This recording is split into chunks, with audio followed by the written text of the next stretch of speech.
Have you ever felt like there's a quiet split inside you, not loud enough to call a crisis, not sharp enough to name, but steady, constant, undeniable? It doesn't show up in your calendar or your goals, it lives underneath them.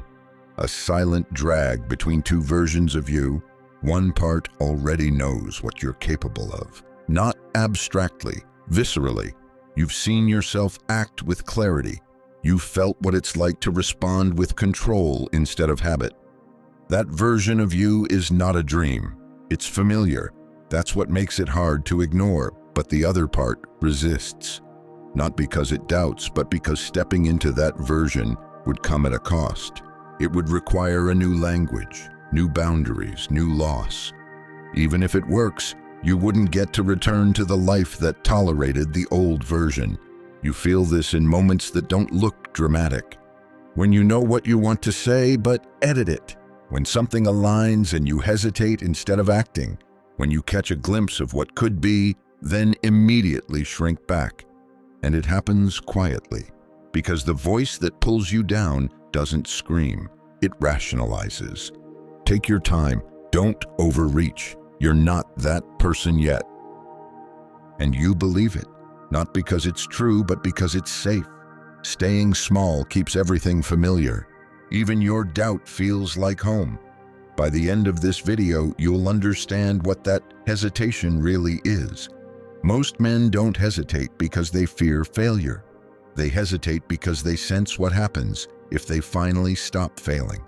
Carl Jung once wrote, "The greatest burden a child must bear is the unlived life of the parents." But that burden doesn't vanish with time. It evolves. It becomes a threshold most never cross, because to live fully often means stepping outside what made them acceptable. Success, in that sense, becomes a kind of betrayal, not just of old expectations, but of the identity that formed around them. Growth demands a break from the version of the self that made others comfortable, the one that still carried the past, the one that needed more time, the one who was easy to explain. That identity becomes familiar, even if it's limiting. It provides structure. It gives language to struggle. It keeps relationships predictable. So when progress begins, the first loss is not external. It's internal coherence. The old self no longer fits, but the new one hasn't stabilized. The man is between roles, between signals, and in that liminal space, even confidence can feel like fraudulence. Most men retreat here, not because of fear, but because of disorientation. The familiar begins to dissolve, and without validation or mirrors, it becomes unclear what's real. This isn't regression, it's the beginning of psychological departure. Healing can preserve identity. Transformation doesn't allow it. That's the difference most never name.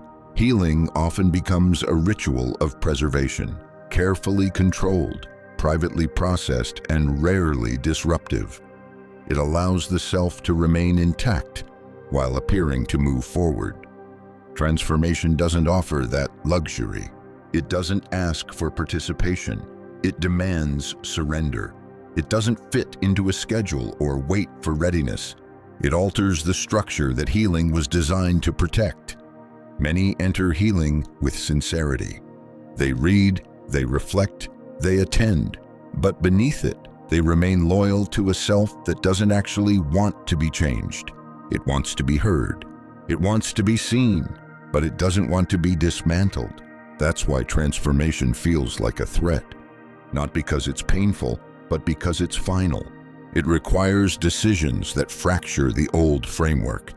It introduces boundaries that don't need to be explained.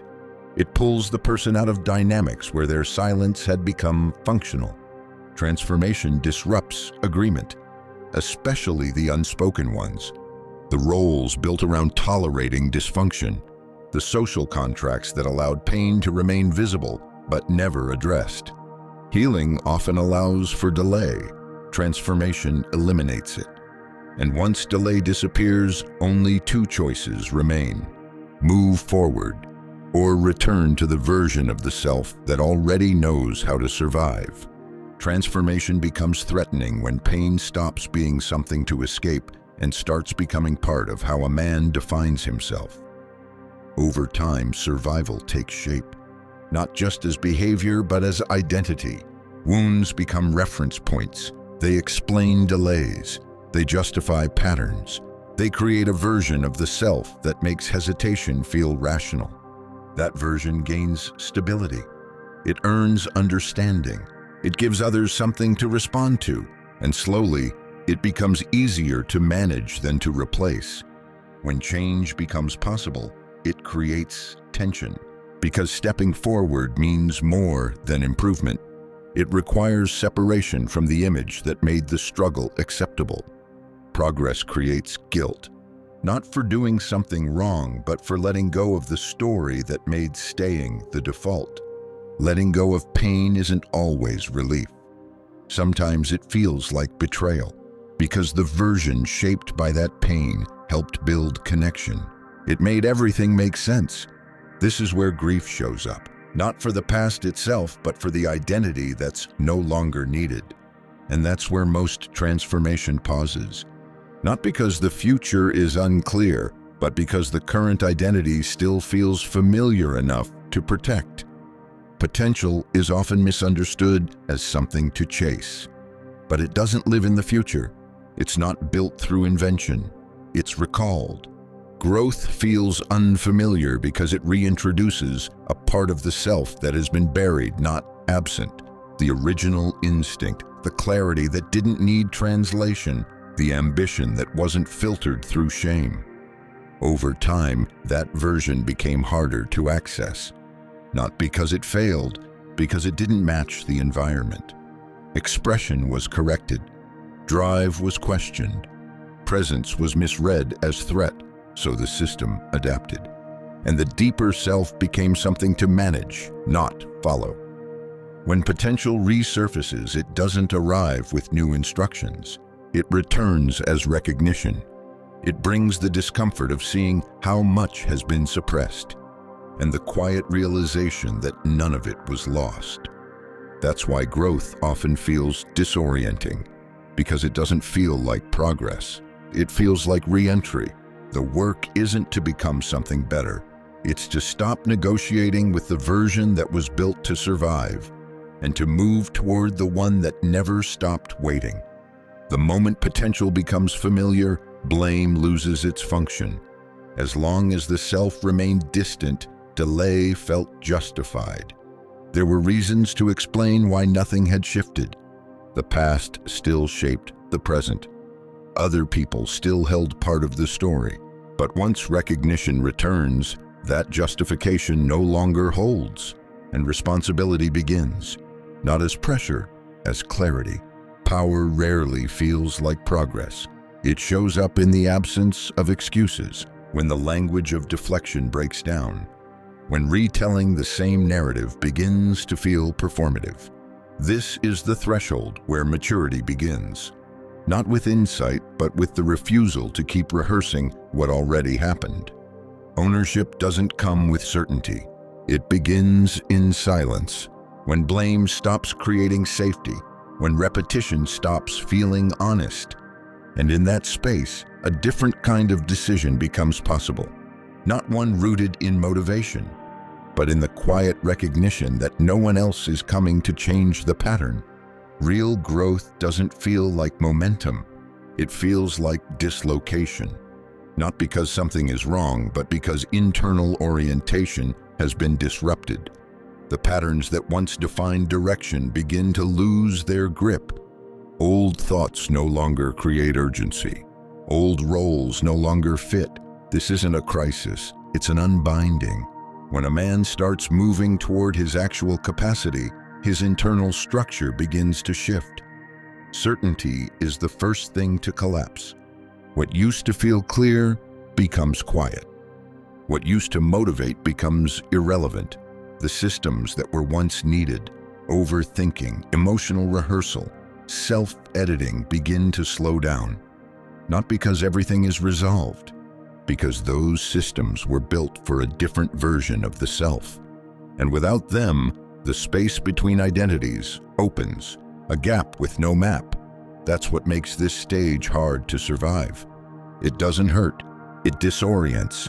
Familiar impulses fade, but new instincts haven't taken hold, which means action feels pointless.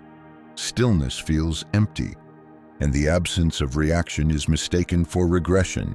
But there is no regression here. There is only exposure. The structure is being rewritten, and that kind of movement doesn't announce itself. In this stage, confidence doesn't help. Validation doesn't land. The only thing that stabilizes is the willingness to stay inside the shift without rushing to define it. Because disorientation isn't proof that something is broken. It's the first sign that the old framework is no longer in control. Carl Jung observed that individuation is not self-improvement. It is the confrontation with the self that has been avoided. And most avoid it for one reason, because becoming whole threatens everything that was built around the incomplete version. This is the real fear, not the fear of failure, the fear of expansion. Because expansion makes the mask impossible to wear. The image of the self, the persona, was constructed to survive. It was designed to be accepted, rewarded, and understood. But potential doesn't operate inside that design. It demands the removal of roles. It exposes what was never real. That's why true growth feels threatening. Not because it's dangerous, because it makes the false self irrelevant. And the moment that structure begins to collapse, the system scrambles to preserve what's left. That scramble is called fear, but it's not fear of capacity. It's fear of exposure, fear of being seen without the mask that once made everything tolerable. This is why potential creates tension, not because it's uncertain, because it's exact. And part of the mind already knows if this continues, the performance ends. What's left is the truth. And truth doesn't always come with applause. Most people don't stay small because they lack ambition. They stay small because it still feels safer than being seen. If the world only ever accepted a muted version of you, then anything louder feels like a threat. Not to your goals, but to your belonging. That's what no one says. We don't fear our power because it's overwhelming. We fear it because we know what it might cost. Power makes people notice. And when they notice, they react. Some lean in, others back away. And the part of you that learned how to survive by staying low can't risk that. So you dim. You talk smaller than you think. You act less certain than you are. You carry yourself like someone who's almost ready, just not yet. But that's not humility, it's protection. Because if you really showed up, fully visible and unfiltered, some people wouldn't know how to handle it. And part of you still wants to be handled. That's the truth. You're not scared of failing. You're scared of what might happen if nothing holds you back anymore. Fear of being seen is rarely natural. It's shaped. A child doesn't hide his voice unless the world teaches him to. Not always through punishment, often through small, consistent feedback. A shift in tone after speaking with certainty. A comment that turned confidence into a warning.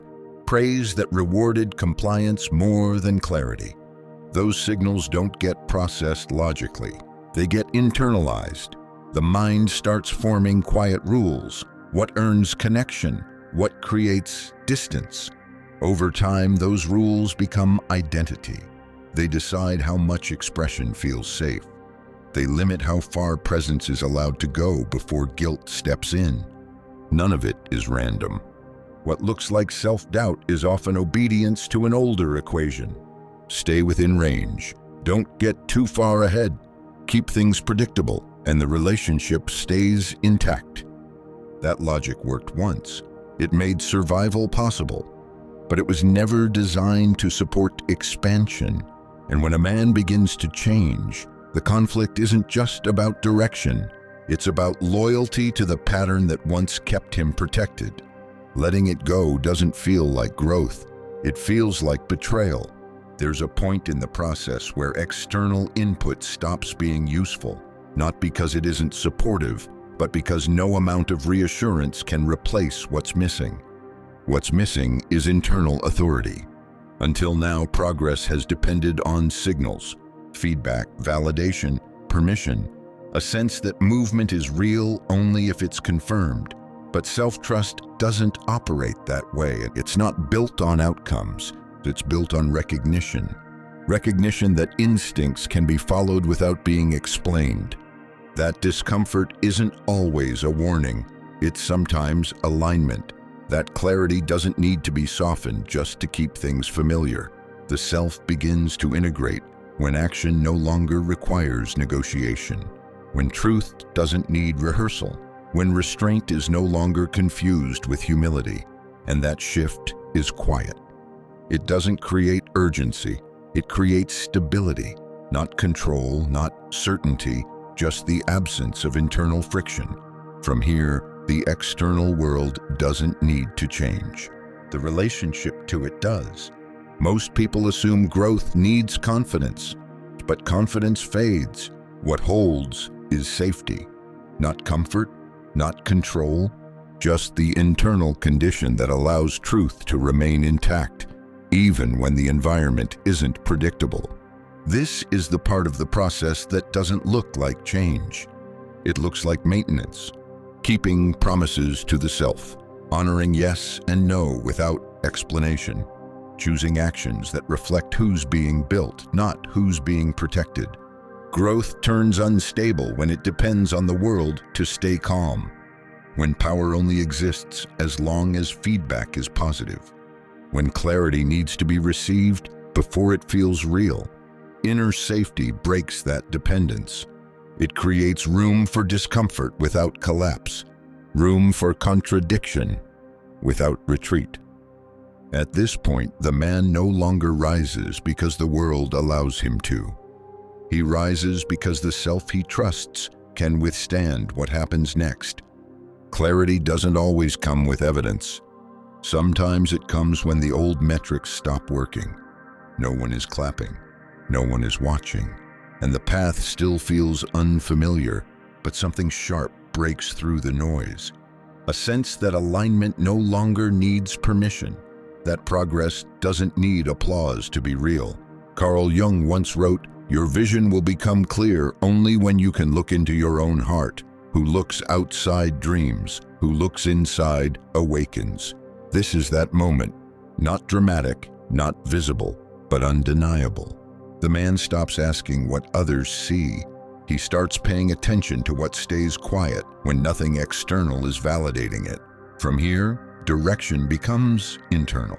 Decisions aren't made to avoid failure or earn respect. They're made because turning away from them would cost something deeper. This is the beginning of authorship, not in brand, not in image, but in the quiet, consistent return to what already feels true.